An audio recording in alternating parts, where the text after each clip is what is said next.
చూడండి గుడి దగ్గరికి వచ్చేసినాం ఫ్రెండ్స్. చూడండి ఎంత పెద్ద విగ్రహము. వర్షం పడుతుంది. చూడండి కావుళ్ళు ఎత్తుకొని నా పక్కన నిల్చుకున్నారు. వర్షం పడుతుంది ఫ్రెండ్స్. ఇది ఎక్కడంటే పాకాల దగ్గర ఫ్రెండ్స్. ఇది సుబ్రహ్మణ్య స్వామి. ఇక్కడికి వచ్చాము. దర్శనానికి పైకి వెళ్దాం అనుకుంటే వర్షం పడుతుంది ఫ్రెండ్స్, అందుకే వెళ్ళలేదు. వర్షం తగ్గితే వెళ్ళాలి ఫ్రెండ్స్. వర్షం తగ్గింది, పైకి వెళ్దామా ఫ్రెండ్స్?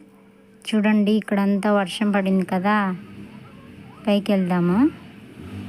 ఓకే ఫ్రెండ్స్, చిన్నగా వెళ్ళాలి ఫ్రెండ్స్. వర్షం పడింది కదా, చిన్నగా వెళ్ళాలి. పైకి వచ్చేసాం కదా, వర్షం పడుతుంది ఫ్రెండ్స్. వర్షము పడుతూనే ఉంది. పైకి వచ్చాం, తడిచిపోయినాం ఫ్రెండ్స్ మేము. ఇక్కడున్నాడు దేవుడు, చూపిస్తా చూడండి. ఓకే, దేవుడు చూడండి ఫ్రెండ్స్, సుబ్రహ్మణ్య స్వామి బాగున్నాడు కదా, చూడండి. చూసారా? ఇప్పుడు మనము కిందికి వెళ్దామా ఫ్రెండ్స్? సుబ్రహ్మణ్య స్వామి చూసాం కదా, ఇప్పుడు కిందికి వెళ్దాం ఫ్రెండ్స్. కిందికి ఇలా నడుచుకుంటూ కిందికి వెళ్దాము.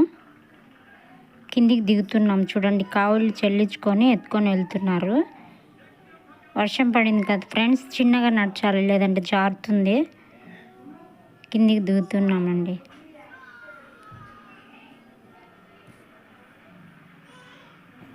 చూడండి ఫ్రెండ్, విగ్రహం చూసారు కదా, చాలా పెద్దదిగా ఉంది ఫ్రెండ్స్ విగ్రహము. నచ్చితే లైక్ చేయండి, షేర్ చేయండి, సబ్స్క్రైబ్ చేయండి ఫ్రెండ్స్. Okay bye.